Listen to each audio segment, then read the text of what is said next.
Good evening, everyone, and welcome back to the Galactic Archives. If you're new here, my name is Meshla. I'm a writer and an archivist of a long-running Star Wars fanfiction project that I call the Galactic Archives. The archives began originally as a place to gather stories that grew out of a single character, Marin Durza, but over time it's become much more than that. It's a space for exploring how stories hold memory, how characters carry each other through difficult moments, and how quiet strength often shapes a narrative just as much as the big heroic moments do. In these stories, you'll see Jedi, Marines, Mandalorians, and ordinary people standing beside one another, but not because they're heroes, but because they choose to keep showing up for the people around them. A lot of what I write about is resilience, what it looks like to endure, to recover, and to keep moving forward even after the difficult moments. I call this space the archives because stories deserve to be kept with care. Every scene, every character, every small moment of courage becomes part of a larger story. Sometimes we read chapters from the stories themselves, like we're doing tonight. Sometimes we'll talk about the craft of writing and how the stories are built. And other times we just explore Star Wars lore together or spend time in the Old Republic era through Star Wars The Old Republic. No matter the format or the focus, the goal is always the same: a calm place to explore stories together. This community is intentionally a quiet corner of the internet. You're always welcome to chat, but you're just as welcome to listen quietly, too. Work on your own work and stories, or simply enjoy the atmosphere. So, whether you're here for the storytelling, world building, Star Wars lore, or just a peaceful place to spend an evening, I'm glad you're here. Alright. I hope everybody is having a good middle of your week. It has been a busy one for me. I'm sorry. Just realized I need to clean my glasses. Alright. Tonight, we will actually be reading chapter 19 of my story, Steps into the Past. I will forewarn you, it is a bit heavy with some of the material, so just be prepared. Nothing graphic or anything like that, it's just a little heavy.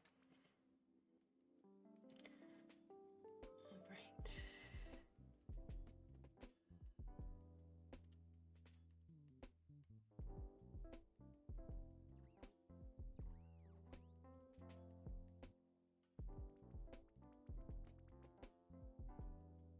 Moving some windows around.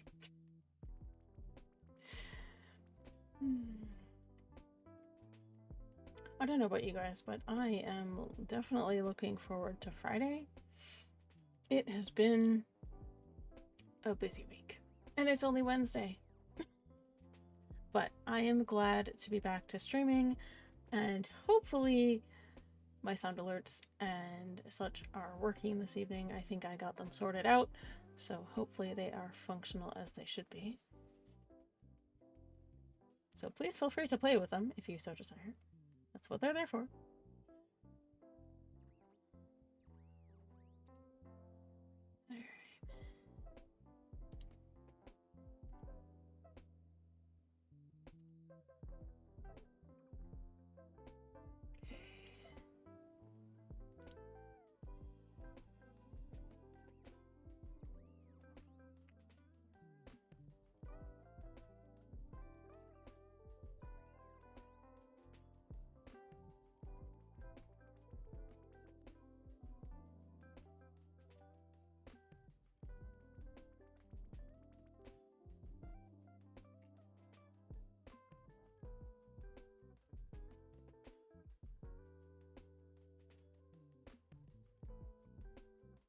We are going to attempt to use the prompter tonight. We'll see how this works. So just bear with me a little bit. I'm still learning how the prompter works and how to use it effectively, so hopefully it helps. I'm actually going to take a really quick break real quick so I can take care of something. I will be right back.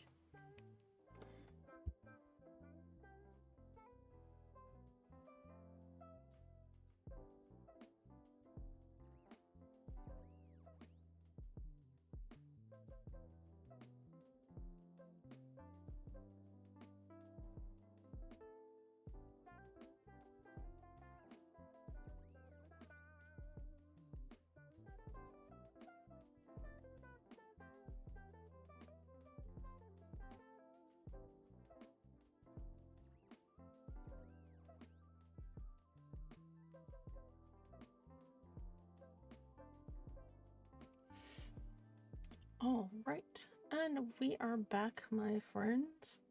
Never let it be said that you don't take care of your eyeballs, because that's what I just did. If you're going to be reading or spending a lot of time staring at a screen, you definitely want to make sure that you have some eye drops handy, because your eyeballs will thank you. Alright.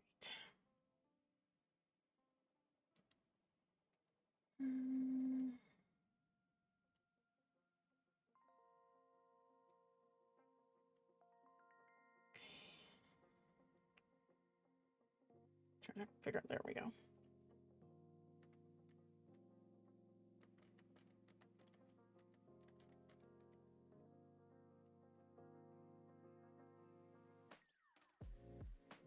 Alright, so the chapter we're reading tonight is called Chapter 19, Through the Breach.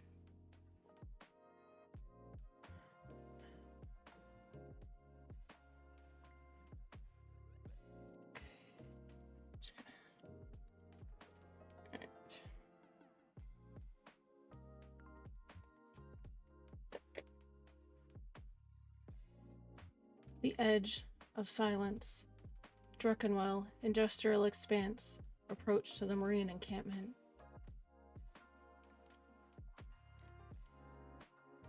The air was too still. The fog hung like damp ash over the fractured bones of Druckenwell's industrial dead. Its silence stretched taut, threaded through with smoke and the stink of scorched steel. Nothing moved beyond the outer perimeter except the slow convergence of 3 hostile squads. Deathwatch shapes painted in red across Greer's HUD. They closed in around a single point, funneling towards the open perimeter with surgical intent. It was not a scatter, not a probe.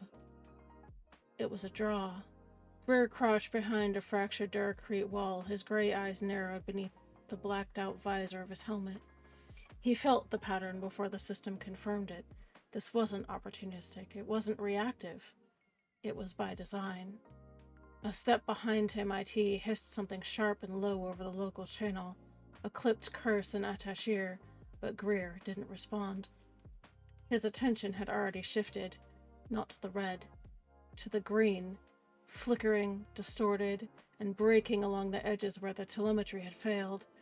She emerged from the smog like something dragged back from the edge, limping, off balance, half pulling her right leg through mud that didn't want to release her. She had no carbine, no helmet. Her armor is warped and blackened across the collar, and one shoulder caked in grime and ash. But she was moving, still fighting. The vibroblade in her left hand caught a sliver of smog-muted light as she dropped behind a collapsed wall and rolled, hard, just ahead of a stun bolt that scorched the ground where she had just been. Greer's gauntlet pulsed once against his palm, then twice in quick succession, followed by sustained pressure that held just long enough to mark priority. 2 short pulses, 1 long pulse. Which meant contact report, visual confirmation of target, asset located and in motion. A half-beat later, IT's reply came through the same channel, measured but immediate. 1 long pulse followed by 2 short. Status secure, perimeter elements aligned, movement authorized under current conditions, and then a second sequence layered over it, sharper in cadence and directive in its intent. 1 short pulse, a pause, another short pulse, a pause, and yet another short pulse. Perimeter shift, rotate positions, prepare controlled corridor. No words passed between them. None were needed. Not even Halloran, perched with deliberate ease behind his Overwatch blind, would have seen it. The exchange never touched the air between them. Greer didn't even look at him. He didn't need to. The shot came a mere second later, cutting cleanly through the haze. The Deathwatch commando charging Marin dropped mid-stride, his legs folding under him as his momentum was abruptly halted. It was close, precise. Too late. Greer tracked the vector without turning his head, logged the delay, and filed the timing. It was calculated to look helpful. Just helpful enough.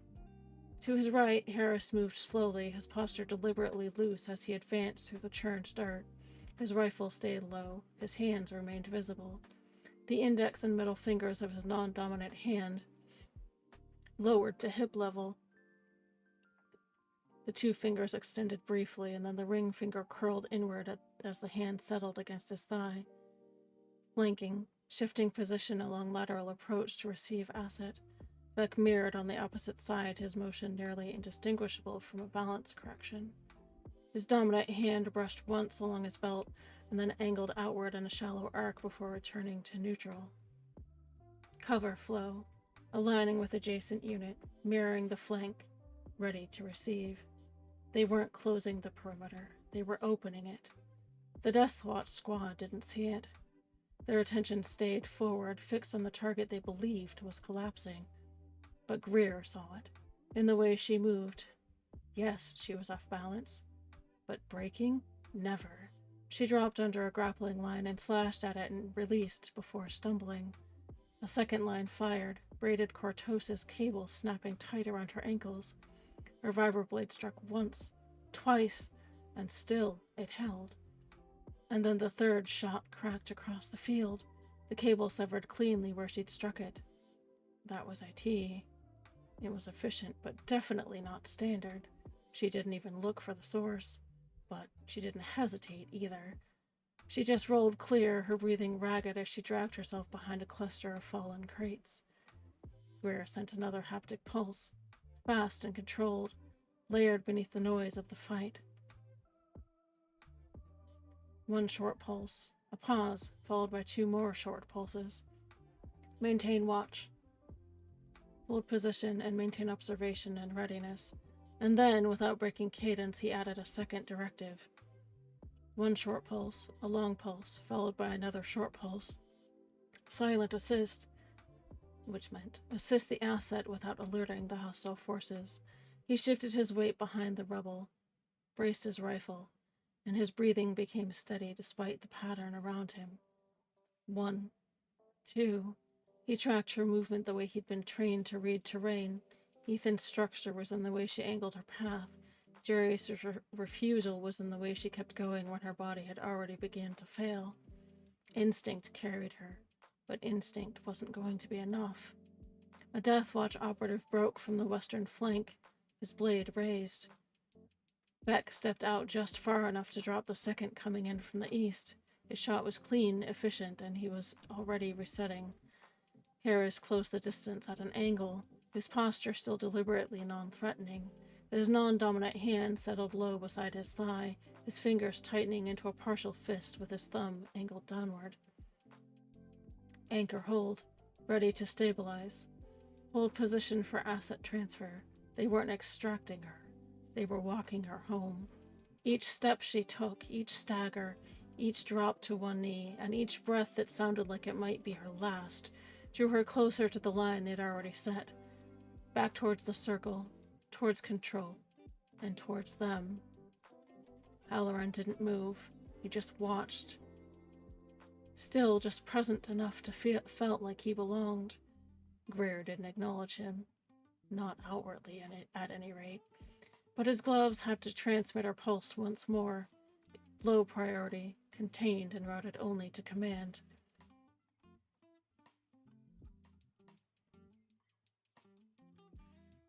Two short pulses, a pause, followed by a long pulse. Contact report. Suspect flagged. Maintain observation without engagement. And then, after a short delay, another.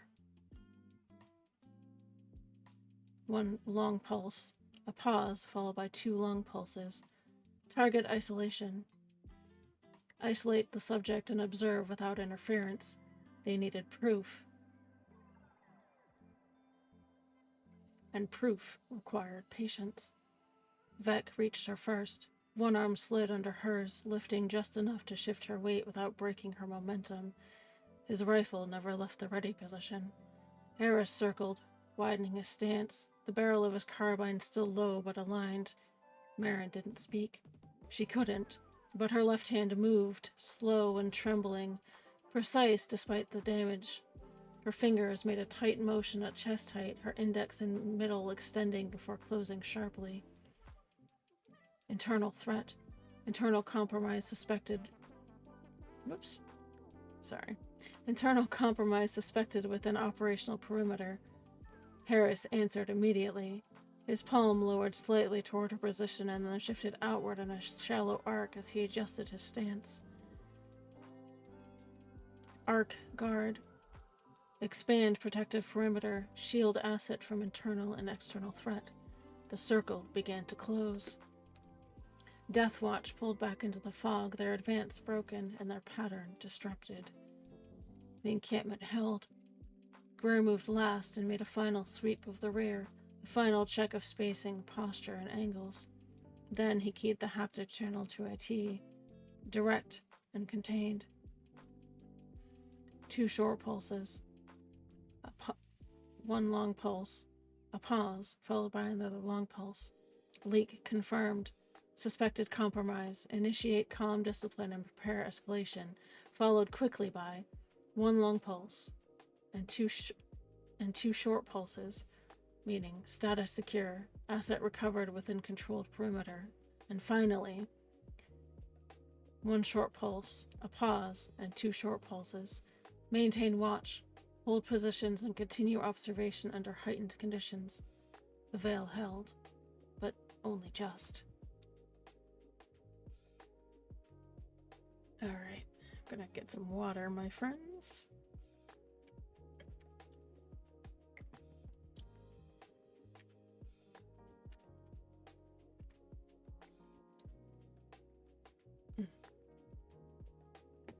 There's gonna be a lot of haptic communication in this chapter. For anybody who doesn't know, that is essentially Morse code.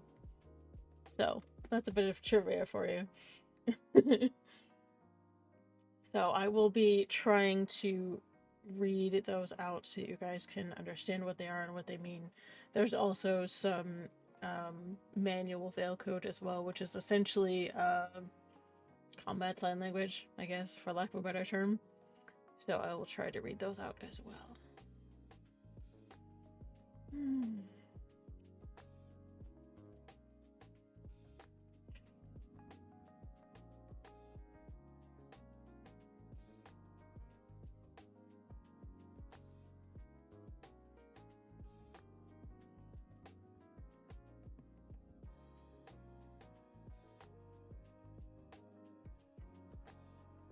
Breach of name. Druckenwell, Marine encampment, camouflage med-tent. The hum of the firefight outside was a low, constant pressure, muffled... Whoops. Hang on, I'm missing a thing here. Oh no, I'm not. I'm not, okay. I thought I was missing a scene here. Okay. There we go.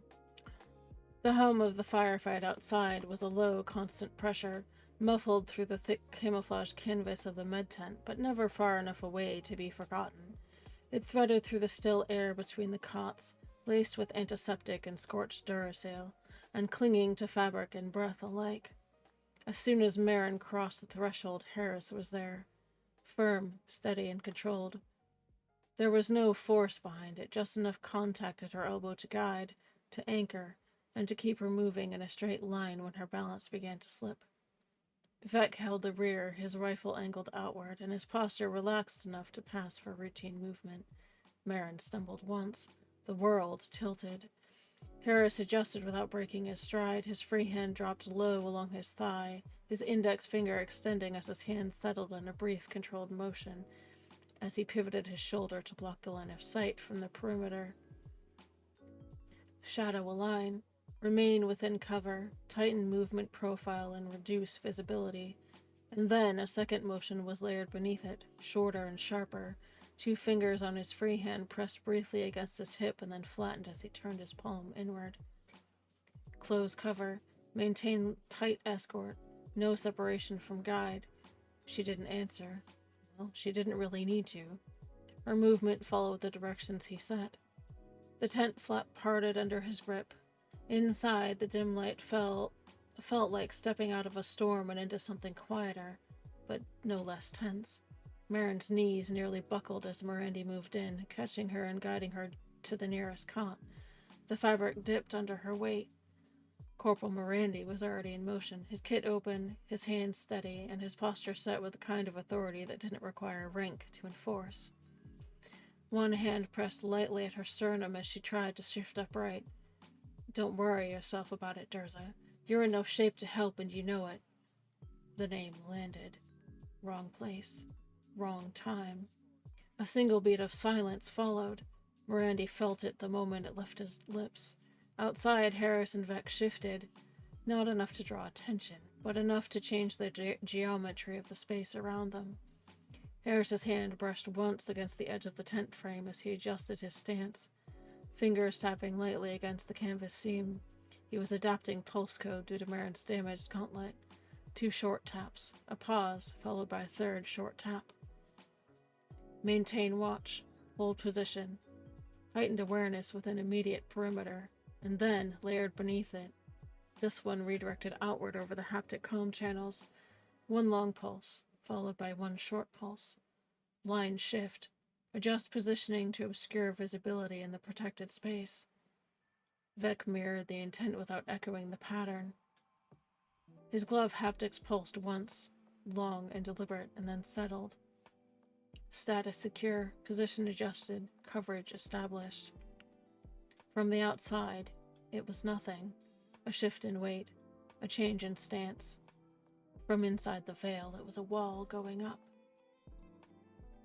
Dance didn't move, but his angle was gone. Inside, Morandi had already corrected. His hands moved in crisp, standard manual code, tight and efficient, kept below the line of sight from the entrance. His right index finger tapped once against his left palm, followed by a brief outward turn of the wrist. Status query. Visible injuries. Report condition. Marin answered in kind. Her fingers trembled once before settling into controlled motion. Her index, middle, and then her left hand flattened next to her on the edge of the cot. Burns. Lightning. Nerve strain. Morandi's eyes narrowed. He tilted her chin, inspecting the scorched skin along her jaw and neck, his expression tightening with quiet disapproval. His next question came sharper, his index finger drawing a short line across his left palm, and then tapping twice in the center. Same type? Confirm origin, matches previous incident. The response was immediate. A single, firm, downward flick of her index finger. Affirmative. He exhaled through his nose and reached for the antiseptic, his shoulders angling just enough to shield his hands from the tent flap as he turned, his palm inward, his index and middle finger of his left hand pressing briefly against his right wrist before releasing. Debrief pending. Command will address. Not in current window. Followed by his hand flattening and lowering slightly towards the cot.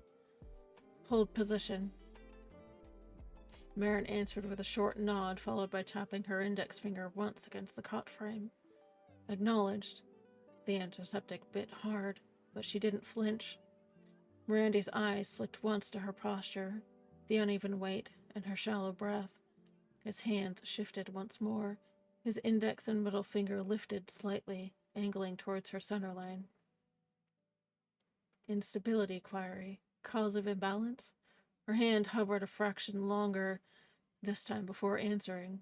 Her left hand arced outward slightly before the fingers flicked sharply. Her hand trembled slightly before closing into a loose fist. Force lightning, sonic exposure, disruptor interference, targeted incapacitation. His jaw tightened, but his hands kept moving. His index finger tapped twice on the edge of the cot before his fingers curled slightly, and his hand angled outward away from them. Origin query. Mandalorian equipment? Her reply was sharp. A sharp downward cut of her left hand, followed by a brief lateral sweep across her thigh.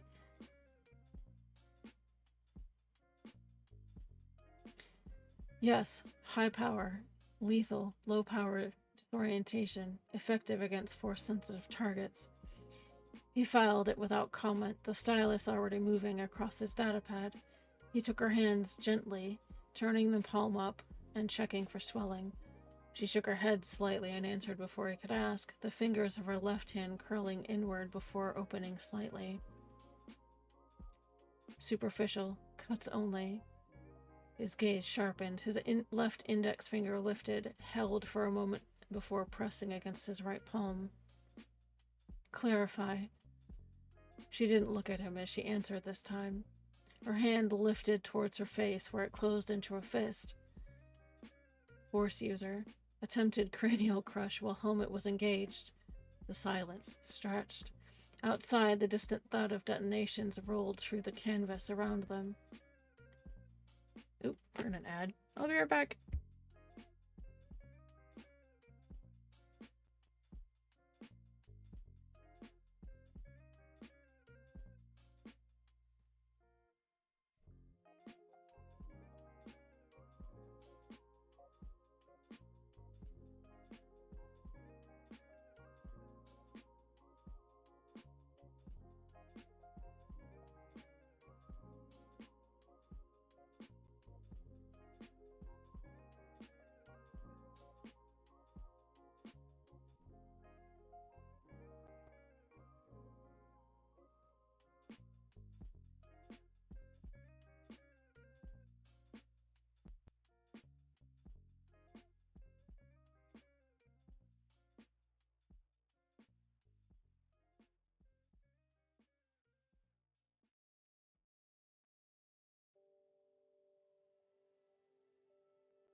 All right, my friends, we are back from our ad break. So sorry about that. I almost missed it. Miranda's lips flattened. The first two fingers on his left hand flicked outward before dropping sharply. Follow-up? Subsequent actions? Her answer came in a sequence, clean despite her fatigue. The first was her left hand shaking slightly while it was held flat. Her hand then shifted into a flat downward strike followed by tapping the back of her skull with two fingers. Sonic disruptors, stun batons, rear cranial strike. He shook his head once, almost imperceptibly. His left hand turned briefly outward, the palm angled slightly toward the tent flap, but still between them. Inefficient. Excessive force for objective. He moved behind her, gently cleaning the gash along her scalp and sealing it with practiced efficiency. She held still, her fingers resting along the cot's edge, ready, but quiet. Outside, Harris's shadow crossed the flap again. His glove pulsed once, low and contained, with one short pulse. Immediate perimeter stable. No escalation followed. Dance had moved on. But the absence didn't ease the tension, it sharpened it. Miranda finished his final patch, sealing it in place before closing his kit with a quiet snap. His posture shifted, subtle and deliberate, placing himself between Marin and the entrance without making it obvious. His last signal came without looking at her as his palm lowered slowly and then stilled. Hold fast. Her fingers moved once in reply. A single controlled tap against the edge of the cot. Acknowledged. No more words passed between them.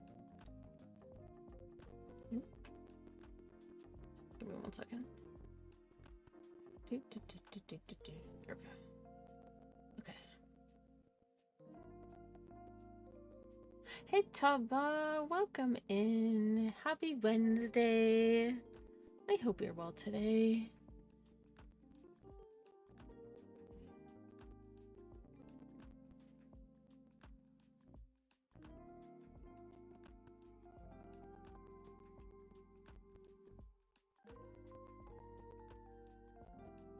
Okay.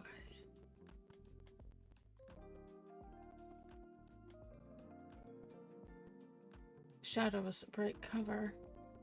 Greer moved like a shadow across the churned ground, his profile low against the jagged berms and scattered debris that passed for cover this close to the perimeter. The rhythm of the firefight pulsed through the air beyond the wire, distant enough now that the quiet inside felt sharper rather than eased. He tracked the shift in the battle and in Halloran's position with the same instinct that had carried him through years of combat, patterns aligning, movement resolved into intent. The Overwatch perch was empty. He slid into the next pocket of shadow, keeping to the leeward side of a half-toppled slab of ferrocrete. Every step was placed carefully, measured, and deliberate. He had been watching Halloran for weeks, letting unease take form rather than dismissing it outright. At first, it had been easy to rationalize, misplaced admiration, perhaps, or a young Marine trying to stand too close to something larger than himself.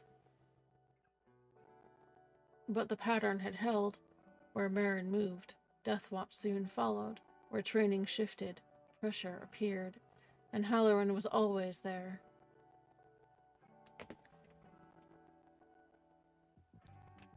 I'm doing well. Yes, thank you. I am doing very well. I am mostly recovered from PAX, getting back into the work grind, and back into streaming. Fortunately, things are working. Had a bit of an issue the night that I did my charity stream, actually, so hopefully things are back to mostly normal. Alright.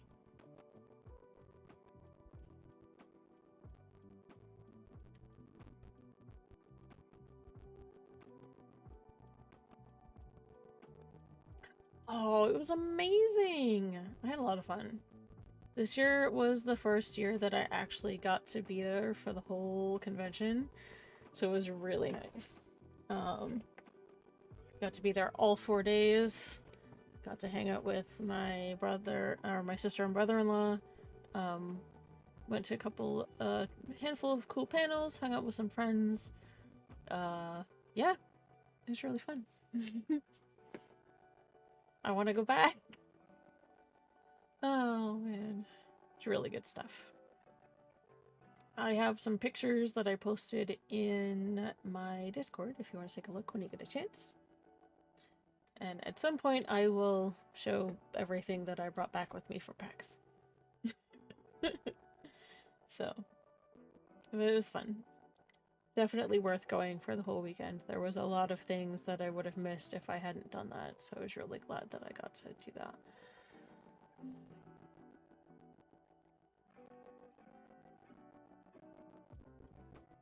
Yeah, PAX East is once a year.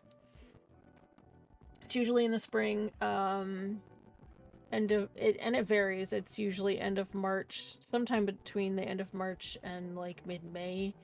I think next year it's close to the end of April, like spring break week, which doesn't really matter so much for me because I don't have school, but might have an impact on who all is able to be there next year. So I suppose we'll see.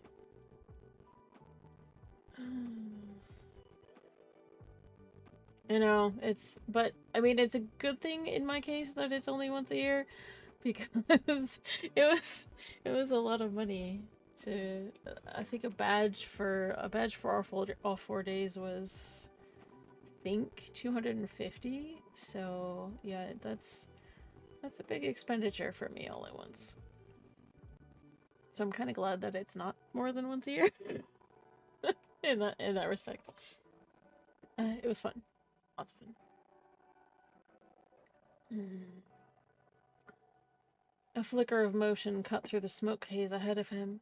A figure bent low and moving towards the med tent from an angle no patrol would normally take. He maintained calm silence, letting the distant firefights muted thunder mask his approach. His left hand twitched, activating his haptic transmitter, and a pulse sequence went out, tight and contained, routed only to command. One short pulse, pause, one long pulse, followed by a single short pulse. Suspect movement. Unauthorized movement detected inside the perimeter. Tracking in progress. You too, Tubba. Thank you.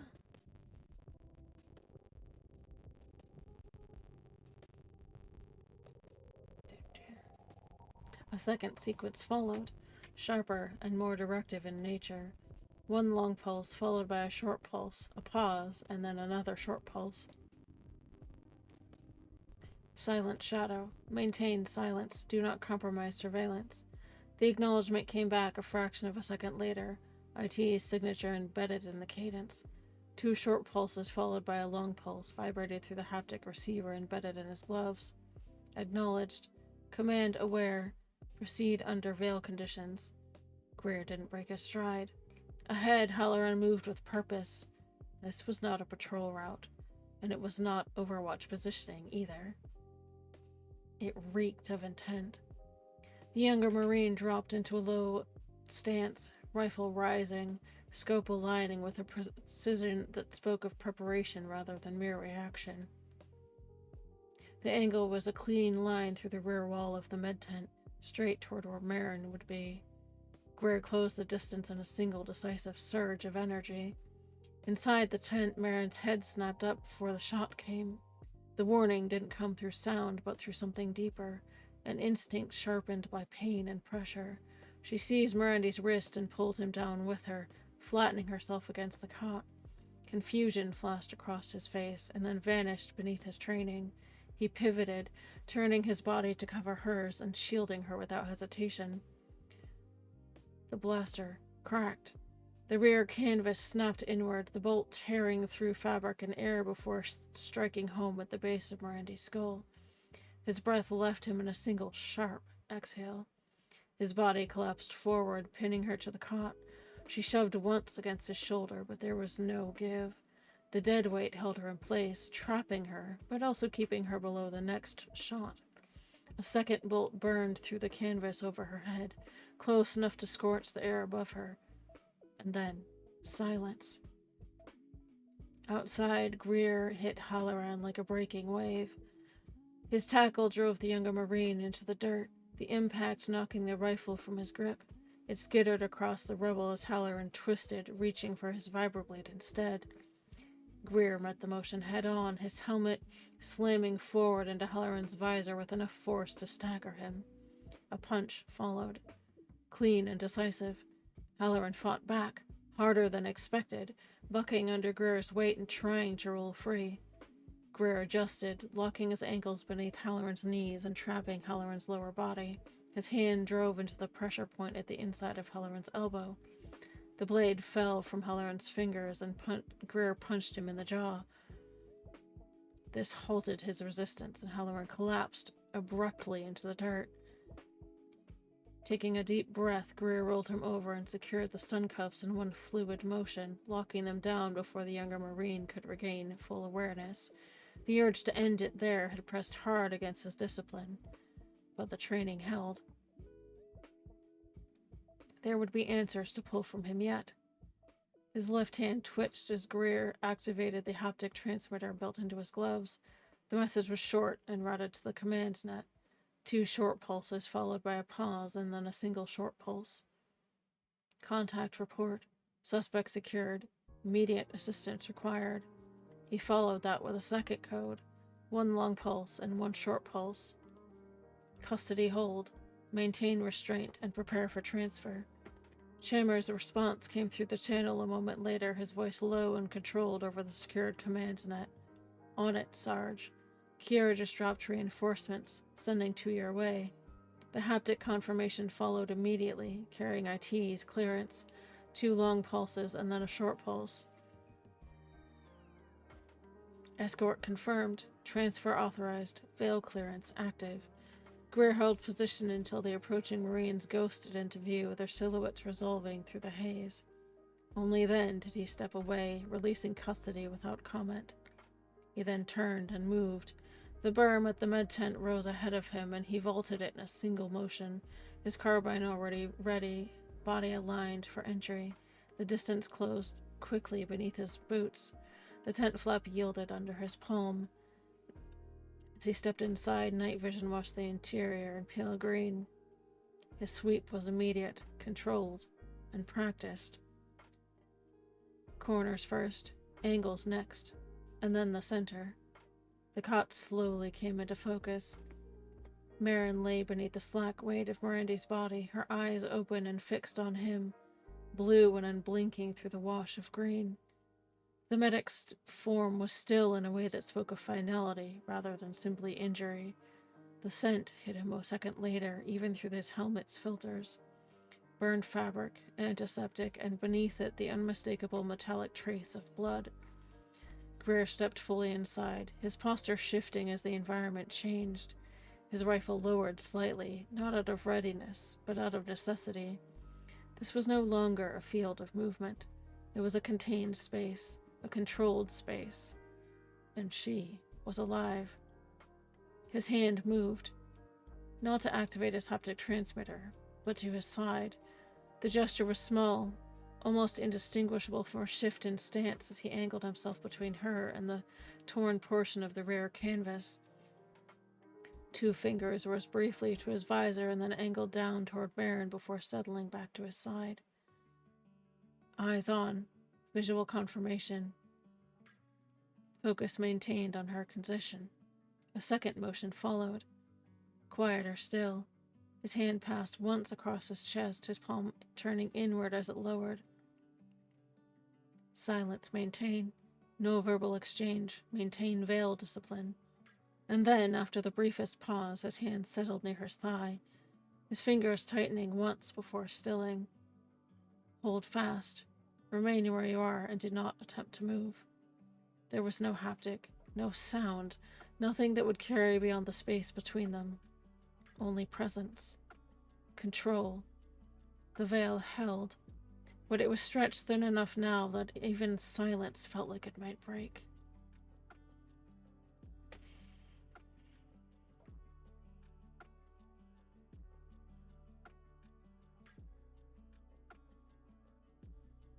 Where wounds cannot speak. The canvas flap whispered shut behind Greer with a low rustle that barely pierced the lingering scent of plasma discharge drifting in from the perimeter. Smoke lay thick outside, muted gray and copper sour. Even here, within the illusion of shelter, tension remained heavy enough to feel against the skin. It settled across his shoulders like armor worn too long, and he made no effort to shake it loose. Rel's shadow crossed the tent wall once in a slow, deliberate pass as he maintained his patrol arc, just far enough out to read his routine to anyone untrained. In truth, his attention never left dance. Every shift of the other Marine's stance, every pause, every angle of his shoulders was being logged against an internal ledger. There was no accusation in it yet, no proof, only watchfulness honed down until it could cut. Greer stepped further inside, his boots making no sound on the packed ground. The silence waiting for him was deeper. It had already taken hold of the space, wrapping itself around the aftermath and around the narrow margin by which the moment had failed to become something worse. Marin was sprawled half on the floor and half against the side of the cot, pinned beneath Mirandy's body where he had fallen. Her breath caught and stuttered somewhere just shy of steady. Her armor was scorched and warped at the joints, the outer plating burned through in patches where heat and impact had turned sections of it to slag. What remained of her right vambrace looked fused and twisted, more ruined than equipment. Her hands trembled where they braced against her knees. Blood had seeped along the edge of her right gauntlet, though whether it belonged to her or to Mirandy, Greer could not tell, and he didn't ask. Sorry. Give me 1 second.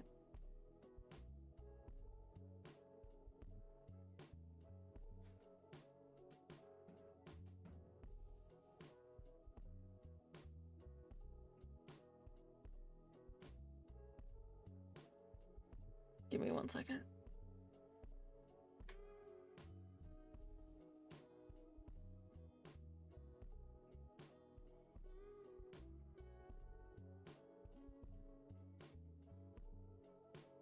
I lost my place.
second.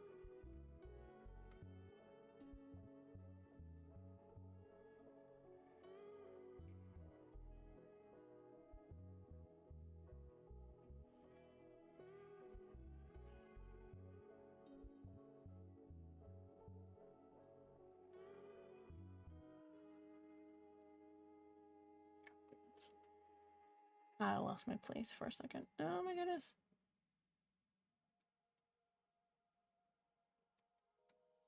Ugh. Hold on.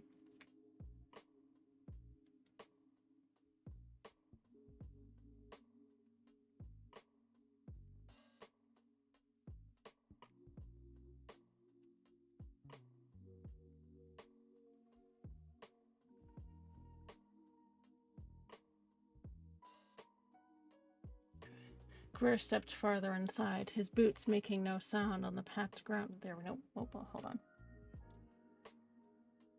Okay.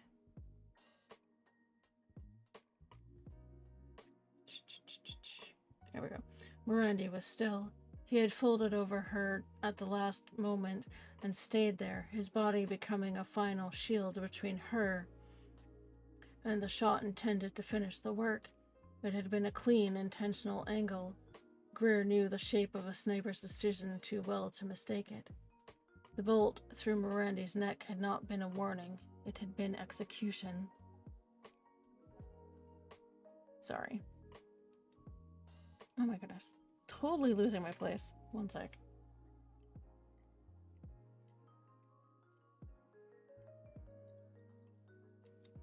Oh, why is this being...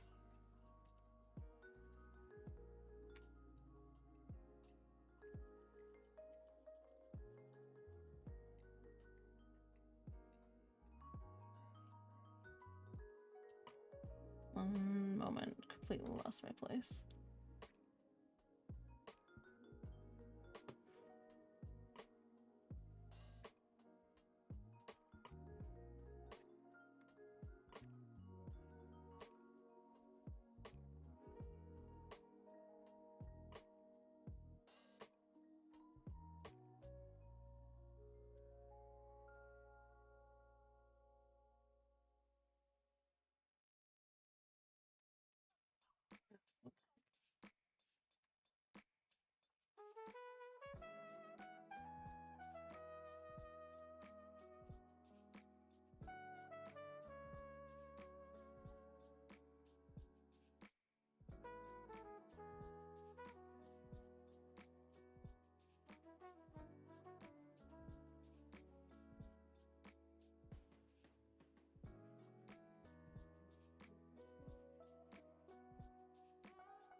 Marin had not moved since.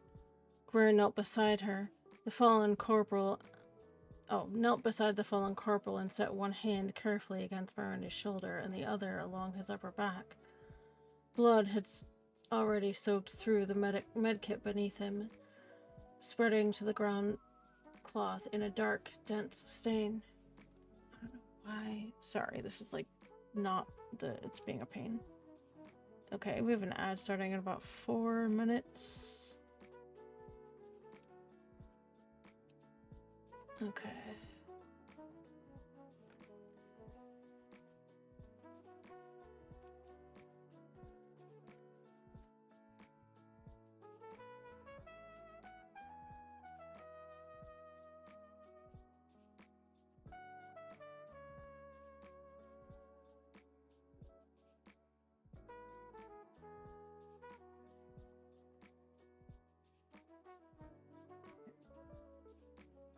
Yeah, it's being...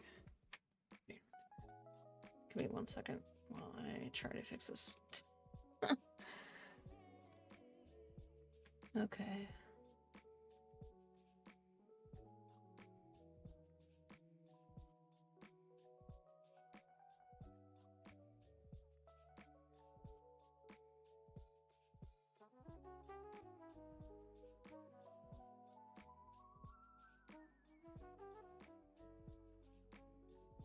Here we go. Marin had not moved since. Greer knelt beside the fallen corporal and set one hand carefully against Miranda's shoulder and the other along his upper back. Blood had already soaked through the medkit beneath him, spreading into the ground cloth in a dark, dense stain. Greer's fingers flexed once and then steadied as he shifted the dead weight with as much care as the moment allowed. He eased Mirandy. Whoops. Sorry. Oh, goodness. This is being a pain.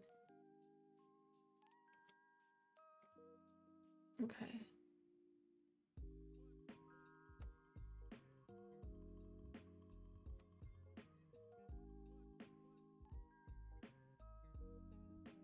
Okay.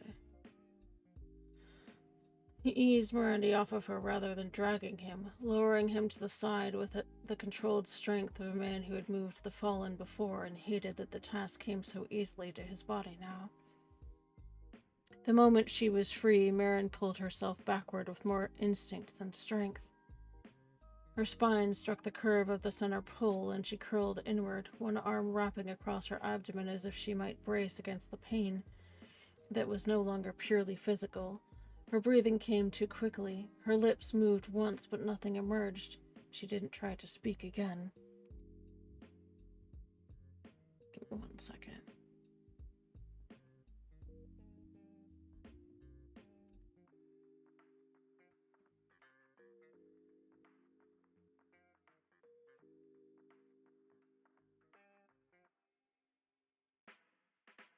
Being such a pain in the butt.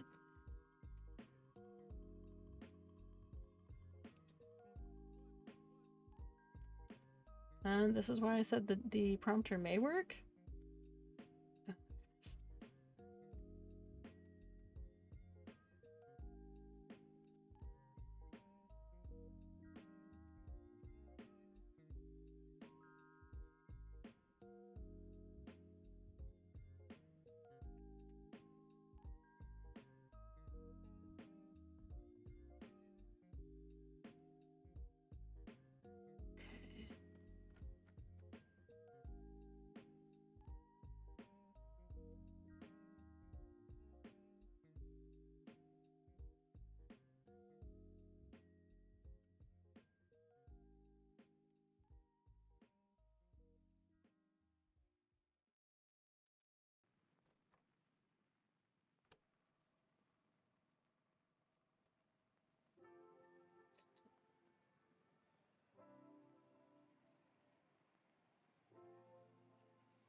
Give me 1 second while I try to finish this out, figure this out. I'll be right back.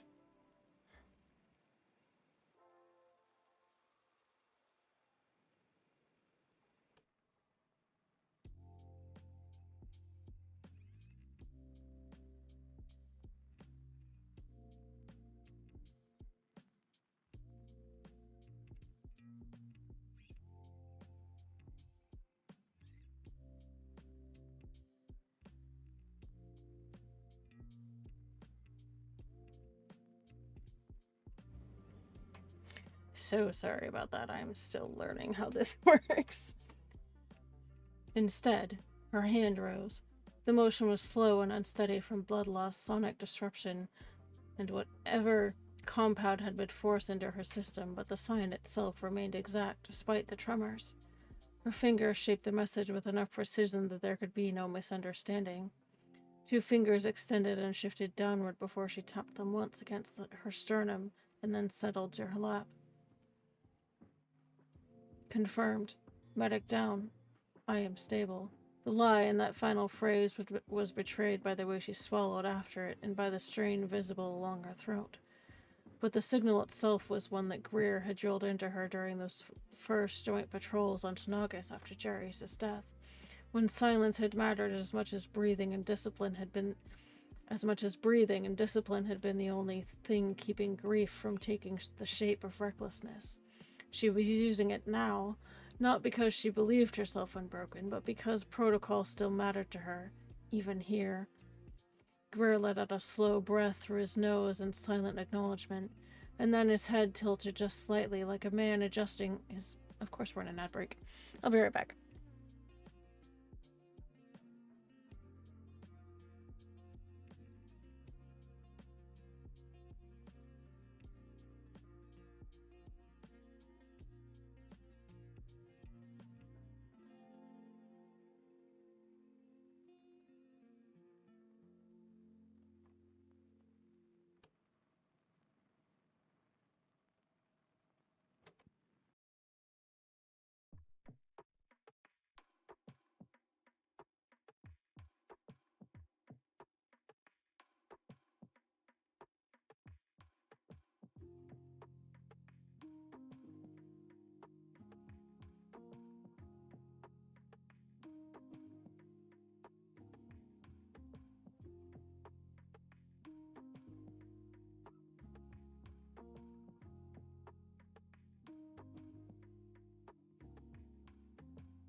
Let's try that again. Then his head tilted just slightly, like a man adjusting his line of sight. 2 fingers, index and middle, rose from where his arm rested against his leg. Oops. Sorry. And brushed the edge of his brow as though swiping away sweat. The motion was natural, dismissible, nothing that could catch an untrained eye. Those same fingers dipped toward his mouth without touching it, crossing in the air once before dropping back to rest. Ghost watch. I am watching you. No verbal contact. Maintain veil silence. Use manual code if needed. Only after that did he look at her fully. Her face was bruised and burned in ways he remembered too clearly from Collier. Heat had seared the angle of her jaw and marked her cheekbones in ugly, uneven traces. Her eyes, blue, beneath darkening bruises, were glassy and too wide. Dirt and ash were caught in her braid at the back of her neck, and torn strands of hair had worked loose from the knot. The smell rising from her armor told the rest of the story more honestly than any report she might have given. She had been alone too long. She had been hunted. Her fingers moved again, slower. 2 fingers angled toward Mirandy's body and then flattened where she held them against her chest. Mirandy shielded me. He did not hesitate. Greer's jaw tightened, a muscle ticking once, but otherwise he gave no reaction. He would not let her carry the burden of reading his face in this moment. Her next sign shook more badly in the middle of its formation, her palm opened toward Mirandy again, and then folded sharply inward as her hand faltered, before closing into a loose fist. I could not stop it. Greer reached over, not to silence her, but to steady her hand from trying to say too much through exhaustion. His gloved fingers wrapped briefly around hers, firm and grounding. When he released, his return signal was sharp and disciplined, but not cold. His hand closed into a fist at chest height and then opened, with the fingers spread outward toward the camp around them before he gestured towards her boots. Not your fault. Mission breach identified. 1 detained. Reinforcements en route. Sorry.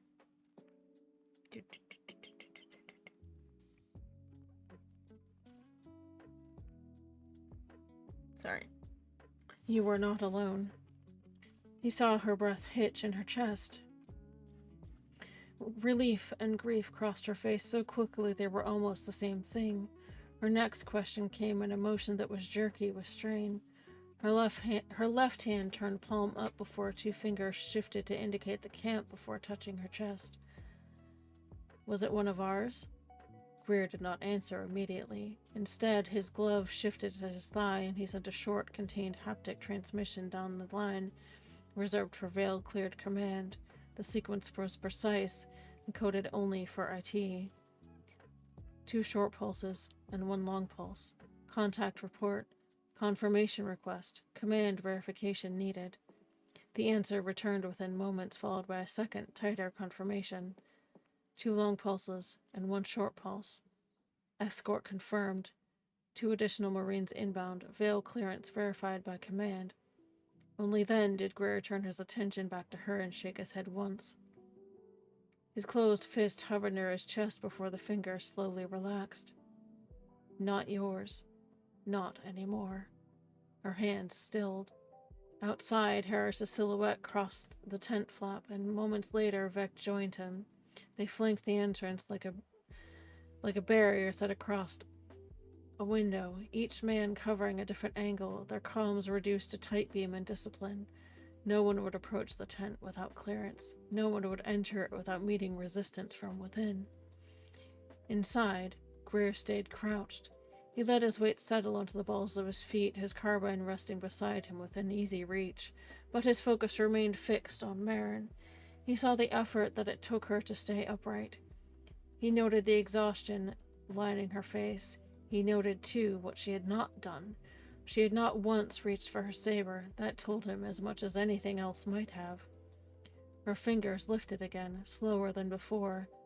They paused at her sternum before drifting outward in a slow spread that faltered. I cannot feel the force properly. Every attempt makes me sick. Greer nodded once. There was nothing. He was not surprised. His reply came low between them as his left hand flattened and then 2 fingers tapped against his right wrist before moving from his wrist toward his elbow.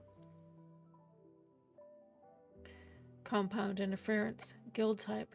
This is not your failure. Survival is the tactical priority. She flinched at the mention of the guild, but she didn't argue. Her hands dropped into her lap, and then one rose again, reluctant but deliberate. Her left thumb brushed her throat before her left hand closed. Her left hand opened and angled toward the tent flap. He said my name. Greer gave no visible reaction to that. The shift in his shoulders was enough. She meant Morandi. He didn't need to ask whether Dance had heard or how much. The damage existed whether named or not. His glove moved once more at his thigh, invisible beneath the shield of his body as the haptic signal went out to IT's command line. 2 short pulses. 1 long pulse. A pause. And then another long pulse. Leak confirmed. Information breach confirmed. Suspect overheard. Classified exchange. Comm lockdown advised. Veil breach is live. From outside, Vec's return pulse came through the veil-cleared network a heartbeat later. A brief acknowledgement that the net was tightening around the problem.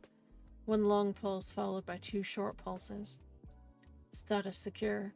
Perimeter adjusted. Watch maintained. Dance would not know it yet, but the network was already moving around him.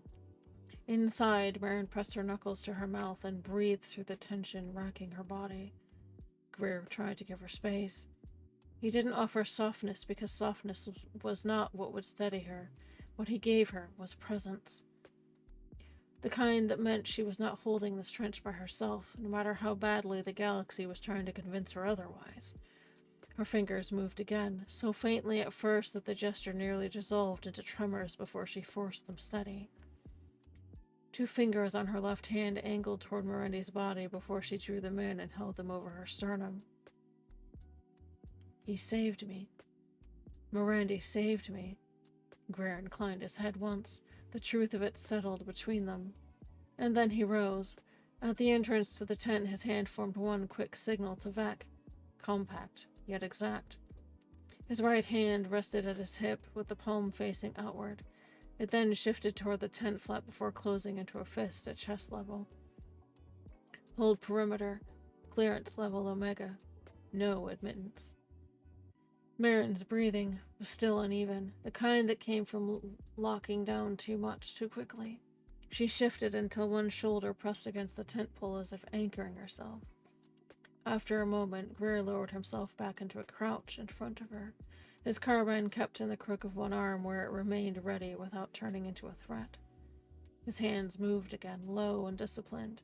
The fingers of his left hand flattened, and he pointed towards her eyes before closing his hand into a loose... Whoops. Hold on. Hold on. It got ahead of me.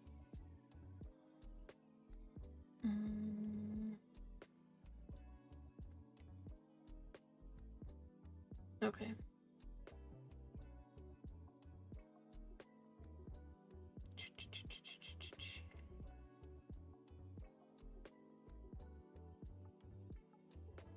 Hold on.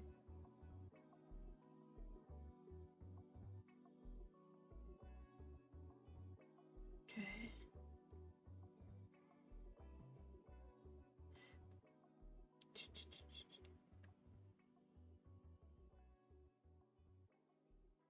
Okay. His hands moved again, low and disciplined. The fingers of his left hand flattened, and he pointed towards her eyes before closing his hand into a loose fist against his knee. Focus. Can you? She closed her eyes briefly and drew 1 careful breath before nodding. Her hands shook faintly when they rose. Her left palm opened towards him and then turned upward in a silent query. What do you need, Sarge? Greer held her gaze as he broke the seal on his helmet and set it aside, his gray eyes focused on her. And then he answered in full code, crisp enough to support her through the telling.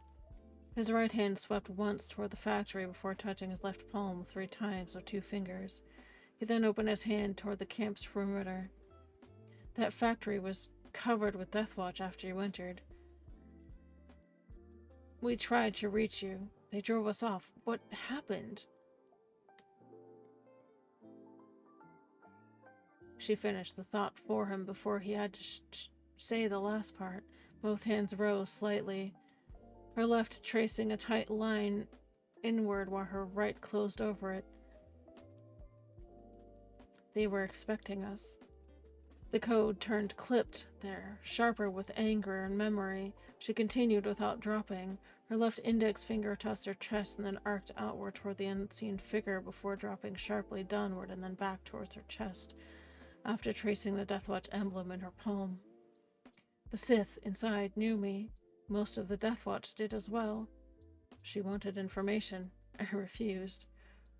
Her next signs were roughened by the memory. Her hand shook when she held it before both wrists jerked sharply inward and down towards her lap. Sonic disruptors, stun nets, possible large-scale sonic field beyond my line of sight. There was another brief pause, and then the fingers of her left hand shifted toward her temple and then her neck before her hand dropped. Someone knocked me out. I was drugged. How long was I down? Greer answered that without delay. His right hand dropped into a short count before closing and gesturing to the command tent.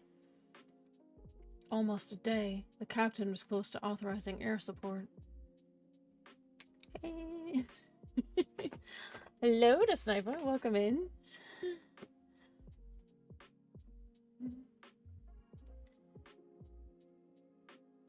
Her lips shaped a silent curse in Mandoa, and her hands tightened against her knees before rising again. Her left hand opened towards the perimeter and then shifted inward to indicate the camp before she touched her chest lightly 4 times.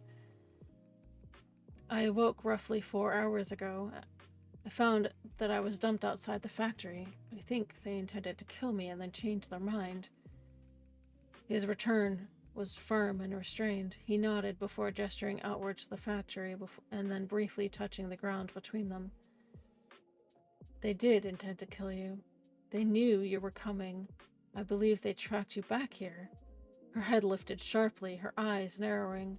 Her answer came fast despite the tremor in her hands. Her left hand touched her temple once before she gestured outward to the camp. I feared that. I wasn't certain until I reached the bivouac. I brought them to you.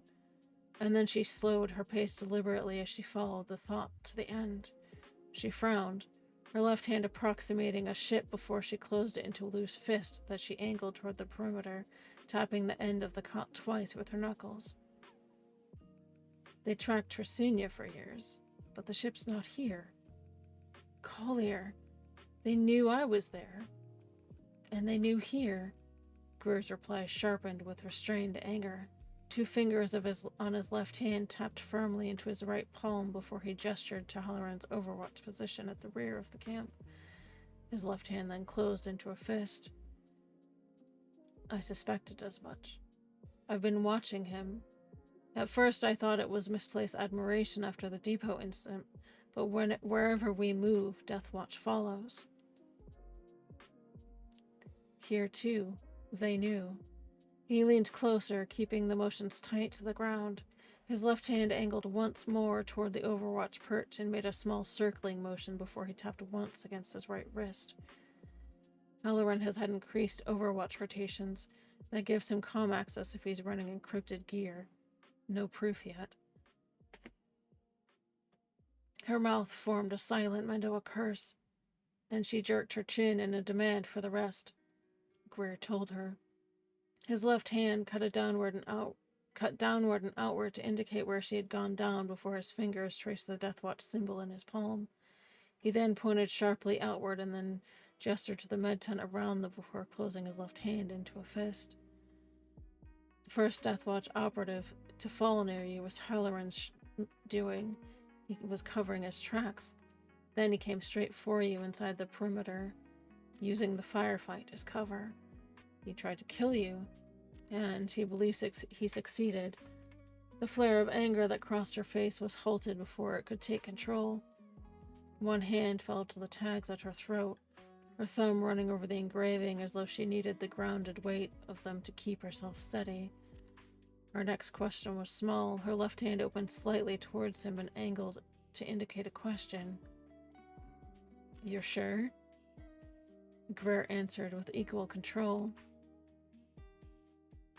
His hand lowered halfway and then lifted in a measured line before it closed. Near certain, his gear or interrogation will confirm it. Her next signal was immediate. 2 fingers angled downward in a short, sharp line. "Where is he?" His answer was just as brief. His fist closed and then stilled against his thigh, unconscious and under guard. Her gaze shifted briefly toward Miranda's body before returning to Greer. When her hands moved again, the motions were slower from fatigue, but still clean. She pointed toward the medic's kit and then pinched her finger shut like she was using an injector. "Sedate him, to be safe. Miranda's kit should have something." Greer inclined his head once. He reached for the medkit and flipped through it until his fingers closed around a compact injector. He slipped this into his chest pocket without comment. Silence settled again for several breaths before Marin looked up again. Her hand traced a loose pacing motion in the air and then stops, before tapping twice against her temple. "They were pacing me long before I reached the perimeter. Not visual, and definitely not just Halloran."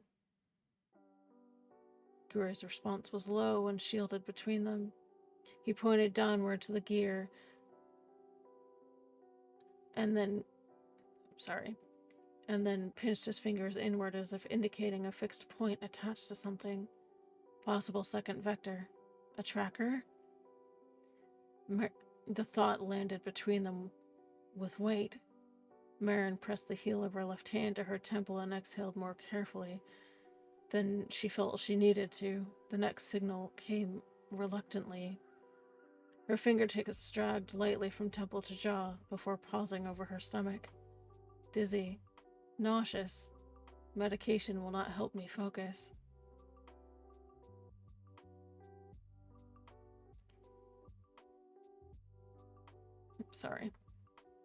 Then came Greer's order. His fingers opened and moved in a low sweep over an imaginary surface, then separated item by item in measured intervals. "Lay out all your gear. Everything, even your tags." She hesitated briefly when her fingers settled over the worn durasteel at her collarbone, and then she gave a short, sharp nod and obeyed. Her armor came first, unbuckled and set aside in sections with care that bordered on a ritual only because the alternative was collapse. The scorched plates landed on the cot with a dull, muted weight. Her fatigues followed. The outer tunic was peeled off and folded once before being placed atop her armor. She unfastened her weapons belt and laid it down carefully. The absence of the missing vibroblade was noted without comment. She emptied her pockets piece by piece. A shuriken appeared in her palm, and then another, until a dozen rested in a neat line on the cot. Her tags followed, set down only after the final brush of her thumb across the engraving. Her boots were more challenging. She pulled once, went still as vertigo swept through her, and nearly lost herself to it. Greer stepped in without comment and crouched to loosen her boots, pulling each one off in turn and setting them beside the rest of her gear. When she looked at him again, he was already holding the tags out to her. His signs slowed. He offered her the tags, and the other pointed to her once, before settling palm down next to the tags. "Start here. Use the Force, one item at a time." She closed her fingers around the cold metal and shut her eyes. The world around her narrowed. Her awareness folded inward and then down through her arm into the familiar weight of Jaria's tags in her palm. She read them in the Force the way no scanner could. And yet, nothing. She gave the smallest shake of her head. Greer took them back and laid them aside gently. Then he set a canteen and a ration bar within reach and signed once more. His hand flattened into a brief halting motion before he pointed to the canteen, and then towards her. Stop, if needed. Her answer was abrupt and immediate, a short, sharp shake of the head. No. She was already reaching for the next piece of gear. Outside, the camp had quieted. The final distant blaster reports had faded into murmurs and the low movement of Marines resetting a perimeter after a firefight. It was in that hush that another set of footsteps approached. IT. Greer stepped to the entrance before the captain could speak. His fingers lifted once in a compact signal for halt, and Harris took his place inside the tent without missing a beat, his eyes already on the perimeter while Marin kept her head over the laid-out gear. After a stop in the command tent, Greer laid out the problem in fast, low veil code. Halloran's pattern, Deathwatch's impossible timing, and the possibility of a physical tracker. IT's hand stilled halfway through the reply at the implication.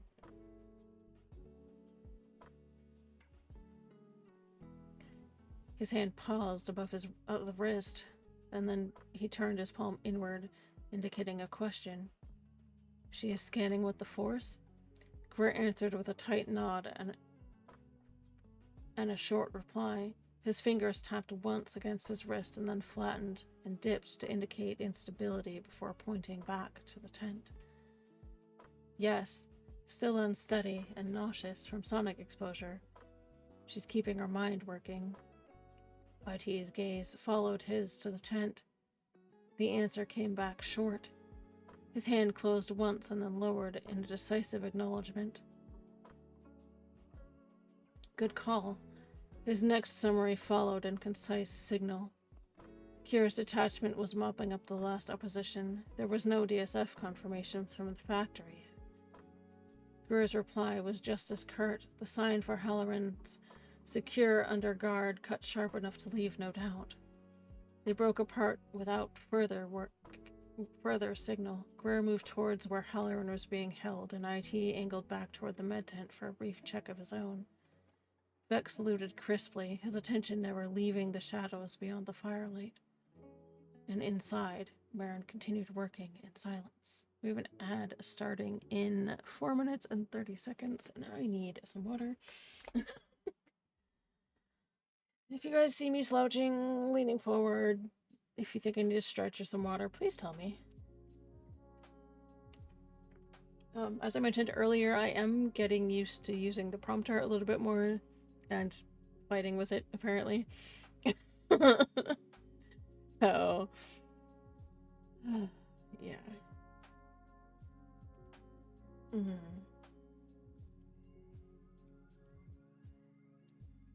Alright.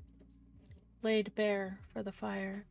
The cot creaked quietly beneath her as she shifted her weight forward, folded her legs beneath her, and rested her bare forearms across her thighs. The stripped-down gear laid out around her was arranged with the neatness of field procedure: boots, trousers, fiberblade, belt, tunic, tags. Each piece laid in its own space like instruments set out on a medic's table. There was no ritual to it, or none that she would have allowed herself to name. There was only the order that Greer had given and the reason behind it, both pressing steadily at the edge of her thoughts. Every near miss, every intercepted path, and every step taken under hostile watch had narrowed into certainty. Something had been following her shadow. It was time to cut it loose. Her boots came first. She pulled one across her lap, her fingers pressing into the scuffed leather at the heel, and let her focus sink downward. She did not breathe deeply because her ribs objected to the thought of it, and nausea waited behind every careless inhale. But she let the force gather reluctantly anyway, flowing through her palms and into the worn leather. Her awareness traced the insole, the seams, the softened arc of leather molded by months of use. The thread of concentration trembled, but she followed it from heel to toe, sole to cuff, until she found nothing except the scorched remnant of the tracker that Kier's intelligence officer had placed there almost 2 days earlier.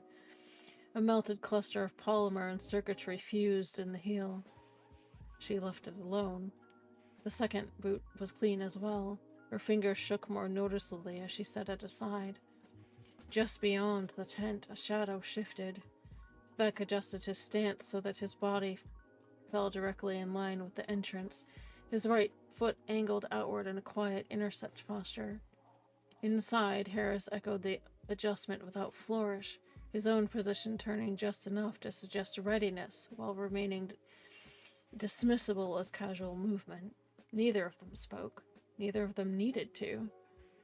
The perimeter had already narrowed around her. Marin reached for her own tags next. They felt heavier than they should have, sharper too, each edge an engraved line familiar beneath her fingers as she turned them over and let her awareness sink deeper.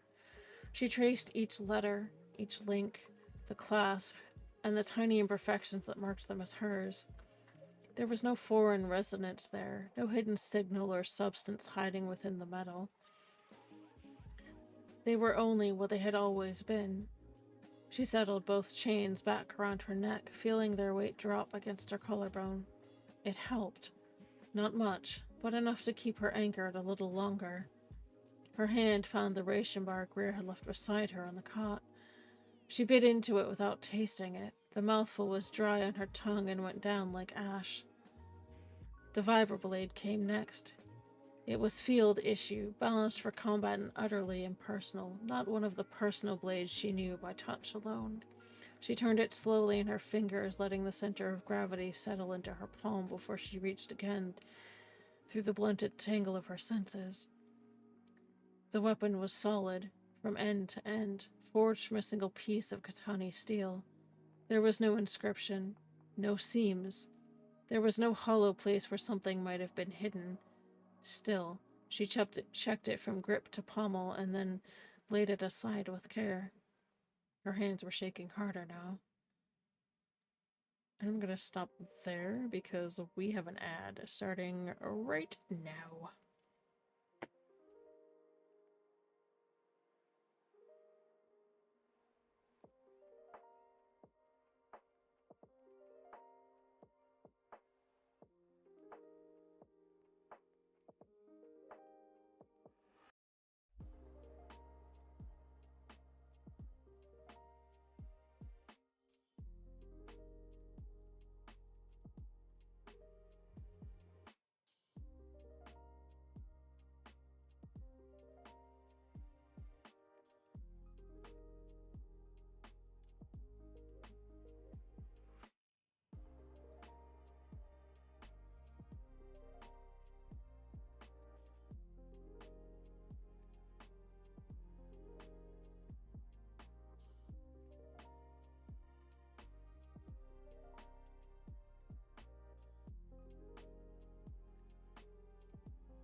Welcome back, my friends. I hope you took that time to get a drink of water. I totally did. Let's continue. She reached for her fatigue tunic next. The fabric rasped under her fingers, stained dark where her own blood had dried into it and streaked with green from treeline scrub and black-gray ash. She unfolded it slowly and spread it across her lap like a medic laying out a casualty shroud. Her awareness moved again, guided by breath and stubbornness. The sleeves were first, then the seams, collar, side stitching, and hem, and then the body of the tunic itself, shoulder to wrist to edge, probing for any interruption in the weave that should not be there. There was nothing. The fatigue trousers followed in the same order, and with the same result. Clean, or as clean as anything dragged through Druckenwell could be. Still nothing. She pulled the tunic and pants back on with fingers that no longer obeyed, and then drank the remainder of Gur's canteen in 2 quick pulls. The water tasted metallic. She barely noticed. Her belt was next. The fasteners, loops, and the specialized holster at the rear where her saber rested. She checked every inch of it. There was no strange pull in the force, no whisper of foreign circuitry, and no ripple where none should be. Each breath now brought another wave of dizziness with it, but she held to the work because there was only one thing left. The saber. Her fingers hovered over the grip for a moment. Her hesitation was not from fear. It was memory. She had built this saber with hands still rough from Darha and the crystals given to her by Iran. Black, orange, and silver, forged in grief and clarity and whatever was left after both had burned away. She pulled it slowly free and settled herself again with deliberate care, her legs folded, and her back straight though she leaned slightly forward. The saber rested lightly across her palms. She closed her eyes. The force answered, though not with strength. It answered with recognition. The blade knew her. It still remembered her hands, her intent, and the quiet at a sheer blessing she had whispered into the still air of the forge on Tanagas when the work was done. She breathed once, slowly, and the saber began to rise. It lifted imperceptibly at first, held aloft by the same current that had once helped her put it together. Energy laced around the hilt, threading itself through the seams and joints. Orange light flecked through with silver and black. The hilt began to tremble. Sweat gathered along her forehead, and still it responded. She did not need to see the light to know where it was gathering. She could feel each component separating, the emitter, the shroud, the inner couplings, until they drifted apart in a slow, fragile orbit before her. At the center floated the crystals. Each one shimmered faintly, but the central orange crystal was wrong. A jagged fracture line cut through it, and jammed into that fault was something small and metallic, fused into place. She reached for it with the force. A sharp pulse of energy arced from the crystal into the embedded circuitry. She flinched, but didn't stop. Her focus narrowed to a single thread of will. She reached again, more carefully this time, and pulled. The tracker came free. Sparks jumped between the crystal and circuit as it tore loose. The crystal dimmed slowly. Marin's breath caught. Around the crystal, the pieces of her saber faltered in midair. She forced them back together without grace and ceremony, sealing the hilt with urgency. At the last instant, she disconnected the power cell. She didn't trust the cracked crystal now. Perhaps she never would again. The hilt dropped heavily into her palm. She fumbled once as she shoved it into the rear holster. The tracker, which was no larger than a fingernail, was clenched hard in her left fist. Wow, words are hard. She tried to reach for her boots, but she never made it. Her vision collapsed inward as though the world had been compressed at the edges. Her knees gave out as she pitched sideways before she could brace, a silent collapse overtaking whatever resolve and reserves she had left. Her shoulder struck the tent floor first. A heartbeat later, her head would have followed. Harris was already moving. The instant he saw her sway, his weight shifted and brought him down. His left foot planted, his knee dropped. He caught her before the full force of the fall could drive her skull into the ground. He then tore the glove from his right hand with his teeth and pressed bare fingers to the pulse at her throat. There was nothing. He activated the haptic transmitter in his left glove by curling his fingers. 2 short pulses, 1 long. Contact report, visual contact with the asset, critical event, at sender's position. A second sequence followed. 2 long pulses, a pause, followed by 2 short pulses. Medical priority, immediate medic or command response required at sender's location. Across the camp, Ralph felt both transmissions come through the veil channel, but his attention never shifted from Dance. The man lingered where he should not have been, close enough to matter and controlled enough to make that closeness dangerous. Sorry. Ral didn't turn his head. His own haptic pulse followed on a separate line to Greer. 1 short pulse, pause. 2 medium pulses, pause.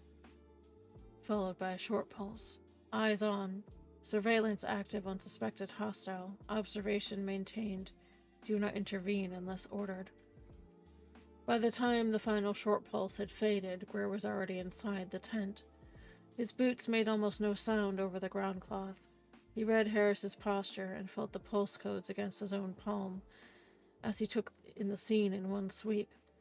Marin collapsed, her too pale face and the unevenly holstered saber, the still trembling aftermath of whatever she had just forced herself through. He dropped into a crouch beside Harris without speaking, one hand going immediately to her wrist while the other steadied himself against the cot frame.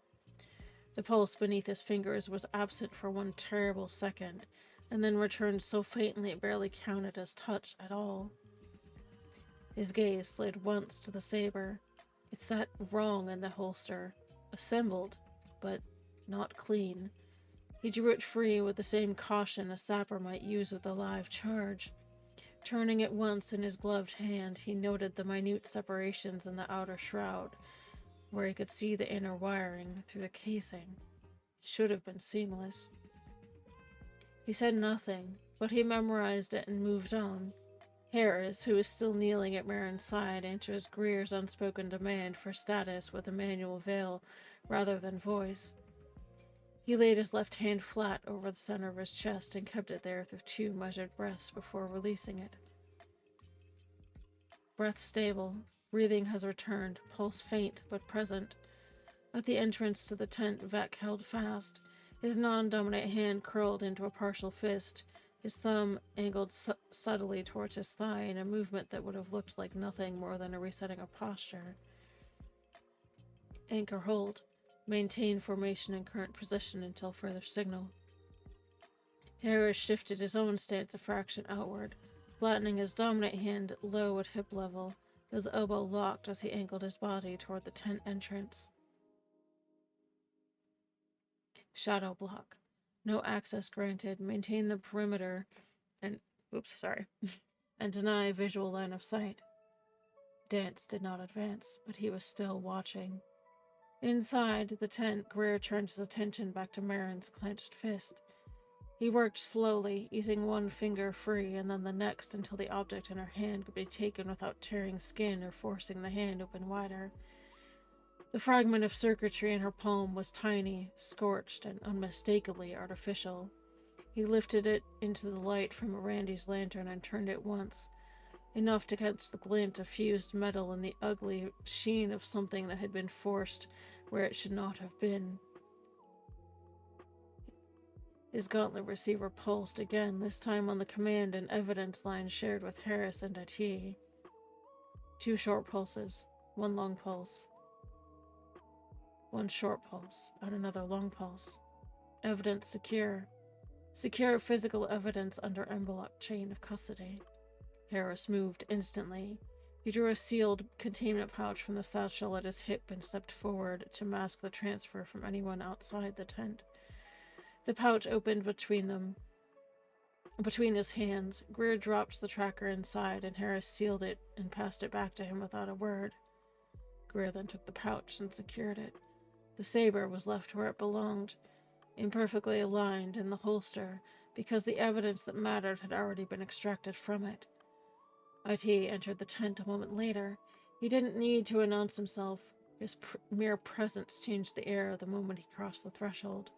His eyes swept the space, the bloodied groundcloth, Mirandy's still form, Marin on the floor. Harris crouched at her side, the evidence pouch now in Greer's hand. Greer rose just enough to meet his gaze and then brought both gloved fists together at waist height, the motion sharp, deliberate, and unmistakable.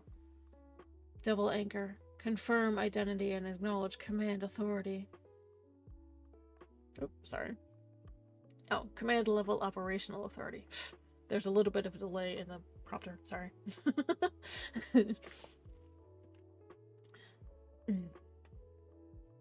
IT returned to the motion in kind. No further order was spoken. Okay. This is the last scene, guys. I don't know how I feel about this tonight.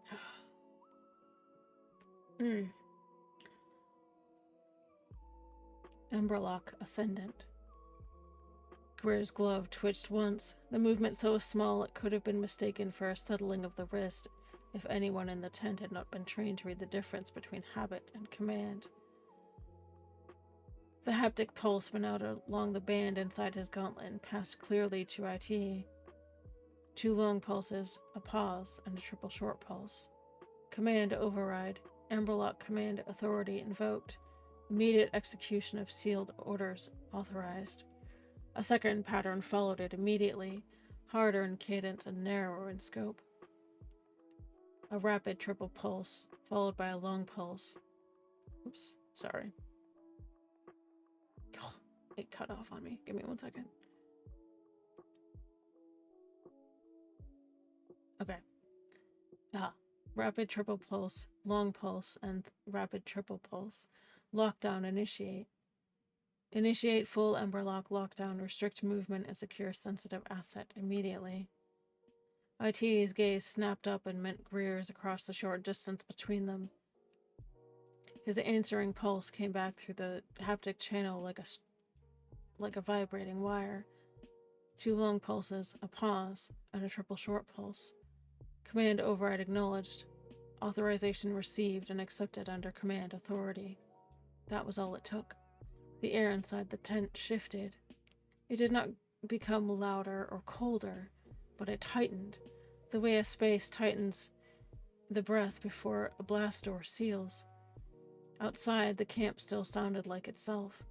The sound of boots, distant calls, the metallic settling of gear after engagement.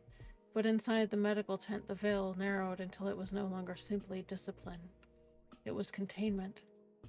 Harris still knelt at Marin's side, 2 fingers pressed against the hollow of her throat, reading the faintest possible rhythm where her pulse barely declared itself at all. He gave a subtle shake of his head and then shifted his hand to her shoulder in a firm, grounding hold. Vec moved to the entrance, his posture sharpening as he stepped into the opening and blocked any clean line of sight from outside. Beyond, Raoul's slow orbiter on Dance never faltered. To anyone else, it would have looked like a Marine on routine perimeter rotation. In truth, every pass was calculated to keep Dance watched, measured, and contained within sight of the tent. The veil was now absolute. Greer stepped forward and dropped to one knee. The soft flex of armor against fabric was the only sound his movement made. He did not need to check her pulse twice. He'd already felt how weak it was.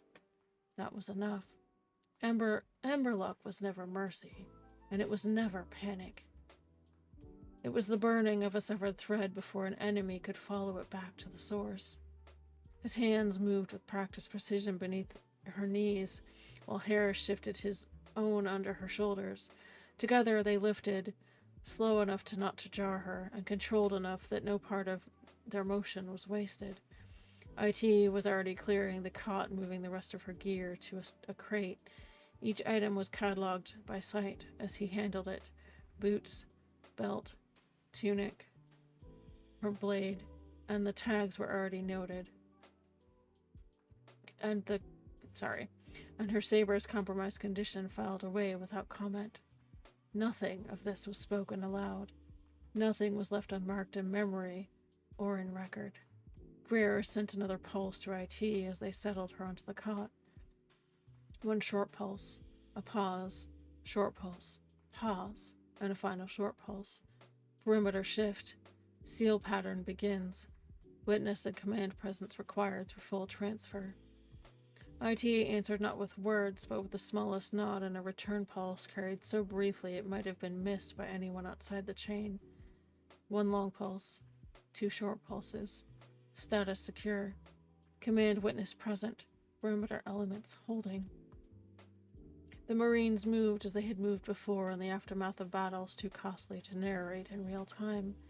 Harris crossed to the medical locker and withdrew the sealed black shroud, the same polymer weave used for fallen Marines under veil conditions. He laid it across the cot with reverent efficiency, smoothing the material once so it fell flat. Greer and Harris eased Marin down onto it, aligning her boots, squaring her shoulders, and settling her arms at her sides with military care rather than tenderness. Tenderness had no place in this procedure, but care did. Her tags remained where they belonged. Both her own and Jarius's were left at her throat, the dull line of metal glinting once before Harris folded the lower edge of the shroud over her boots. Beck stepped in to assist from the entrance, sealing the first edges with the heat tape that whispered shut rather than snapped. Each fold was exact. Each seal was pressed with the same pressure. No gesture was rushed. No motion was ceremonial for its own sake, but the discipline of it created its own ritual, regardless. Outside, Raoul's glove haptics pulsed again, this time to Greer. One short pulse, a pause, a medium pulse, another medium pulse, followed by a pause and a short pulse. Eyes on. Surveillance maintained on suspect. The target remains in visual range and under watch. Greer's acknowledgement was immediate and equally contained. Two short pulses, a pause, followed by a final short pulse. Maintain watch. Hold current position and continue observation. Inside, the shroud rose to her shoulders. Only her face remained visible. For the first time since stepping into the tent, Greer hesitated. It was not uncertainty. It was witnessing. Her face was pale beneath the bruising and burns. The strain in her features had not eased, even in unconsciousness. She looked younger with her eyes shut and more exhausted than any report could account for. There was ash at her hairline and there was dried blood at one temple. There was also, despite everything, something stubborn in the set of her mouth that told him she would fight even this if her body gave her a path. Before the last fold came down, Greer made one final manual veil signal where only she could have seen it, had consciousness still held her. The motion was quiet, low, and easily dismissible as nothing more than a hand settling against his own leg. His head inclined slightly. His right hand was held at thigh level, easing from a subtle curl into a faint outward angle as if releasing tension. Hi, Lord. Welcome in. Kesarim, rest easy. Hold steady.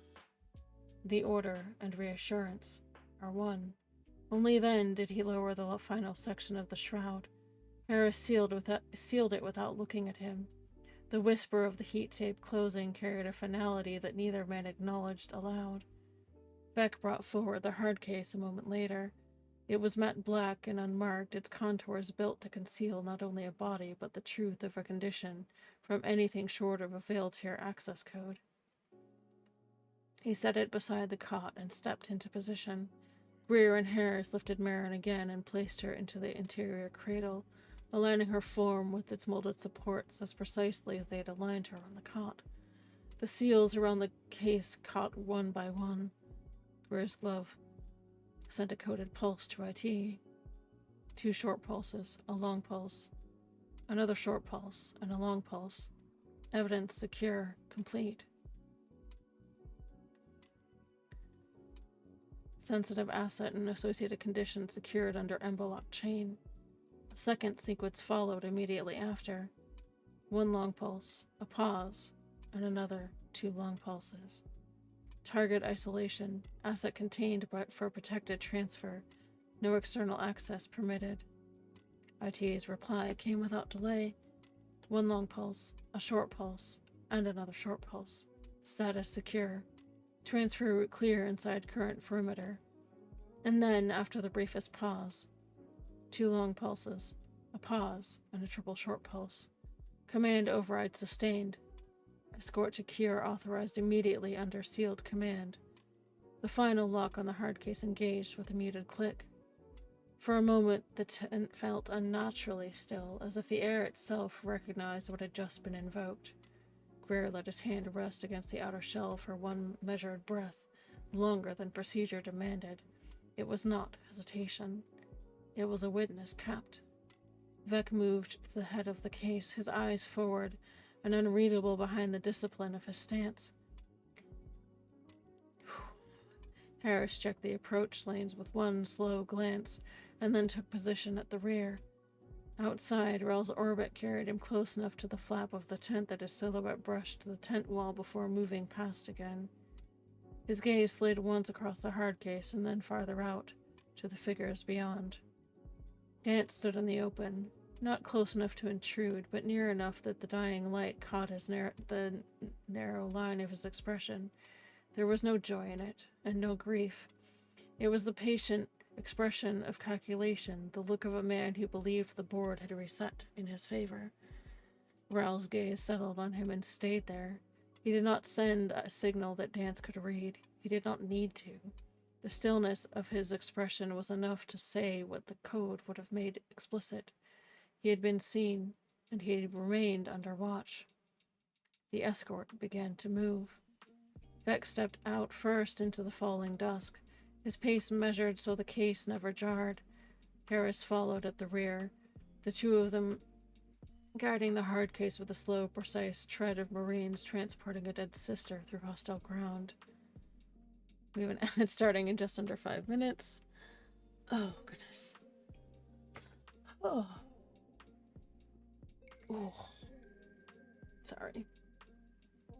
Greer led them through the camp's narrowing lanes, each turn chosen to keep the route inside shadow and away from curious eyes.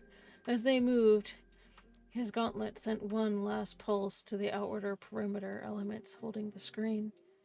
One short pulse, pause, short pulse, pause, and a final short pulse.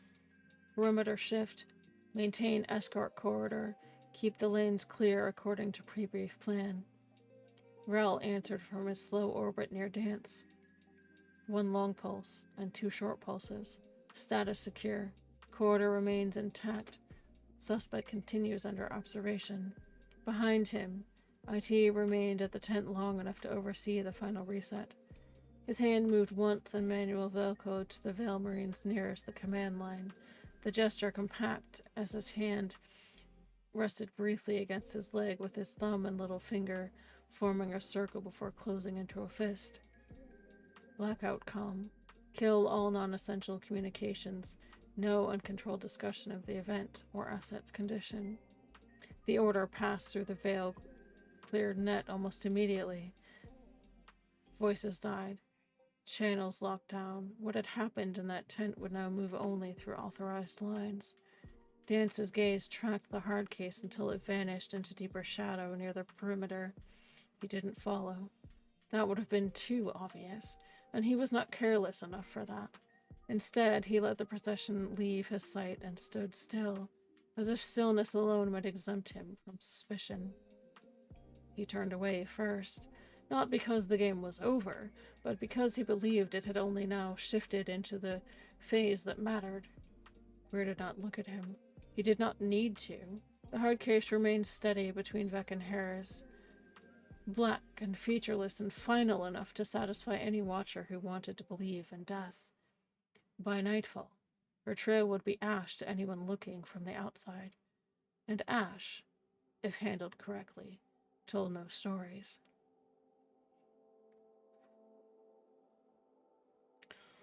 All right. Truth is the first casualty of Veil service. Veil Doctrine, Oral Maxim 15. Under Veil, survival often demands that the truth be bent, buried, or even delayed. What happened will not be spoken aloud, not fully, not honestly, and not in any report that survives the day.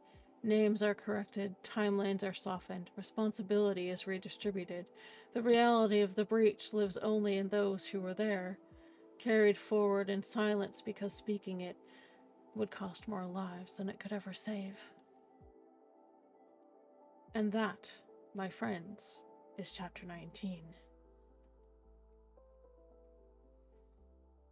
I don't know about you, but yeah. I need a bit of a breather after that. So, we have an ad starting in about a minute and a half. I saw Lord come into chat. I'm sure a couple of other people wandered in. I hope everybody's doing well tonight. It is Wednesday. So, yeah. I see a couple of other people lurking, but I'm not going to call you out a lurk. You are welcome to lurk as much as you like. But hey, I thought that was actually going to take me a while to read, but it only took me a little over 2 hours. That's cool. Because you don't want to know how long that chapter was. It was long. But it was necessary. It was also somewhat heavy, so I do apologize. But I do hope that you guys enjoyed the chapter. I think that it's important to share the chapter even if it's heavy, because it helps advance the story. So I am going to take this last minute and a half break while we have our ad, which is starting in about 20 seconds. And I'm gonna stretch and get some water, and then I'm going to try to find somebody to raid. I haven't done that in a while. So, really glad to see each and every one of you here this evening, even if it is somewhat late on a Wednesday for some of you. So please hang out for that break. Our ad is starting right now.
Alright, my friends, we are back from our ad break. I had a chance to catch my breath, which is kind of important after the chapter that we just read. So, we are going to go say hi to a fellow member of the Survivor Squad, Elle the Superior. She is currently playing Repo and looking like she's having tons of fun. So I would greatly appreciate if you guys could hang around and follow along for our raid and say hi. That would be fantastic. Alright. If I could type, that'd be great. For anybody who is subscribed to the channel, go ahead and grab that first raid message. And if you are following along on the channel or simply watching, you can grab the second one over here. Again, thank you very much for everybody who is here this evening. Thank you for sticking with me through that real rough chapter. I ended up splitting up 18 and 19 because there was so much going on, and I'm really glad that I did, because I just barely got through chapter 19 at 2 hours. So I'm really glad that I actually decided to do that. And I think it was also wise to do that because I didn't stream for like almost 3 weeks or something. It's like 2.5 weeks or something like that. Had a lot going on. I was having some computer issues. I went to PAX. I came back from PAX. And now we're back to streaming.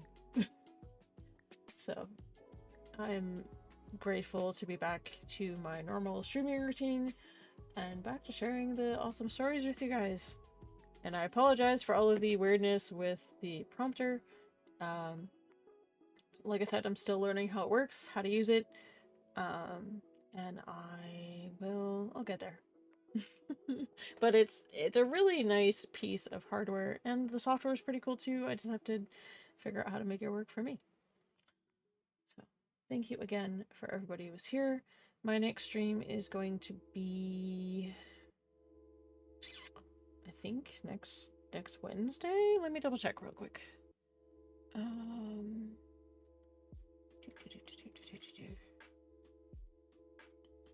Yes.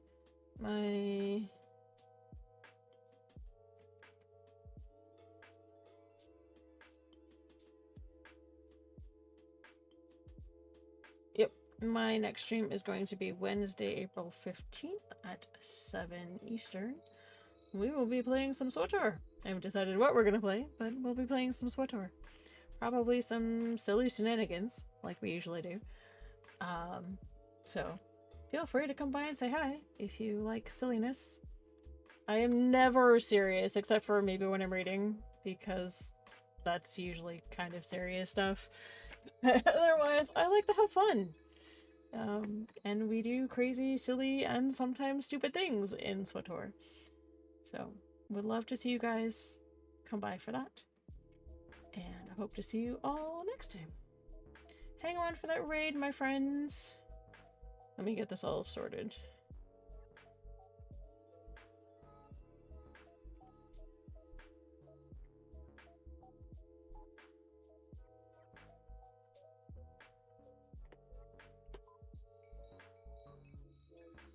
Alright, thanks again, everyone, for stopping by this evening. Hope you have an awesome rest of your week. Please take care of yourselves, make sure you drink water, have the stretch if you need it, and get some good sleep. Follow me as we go say hi to Elle the Superior, please and thank you.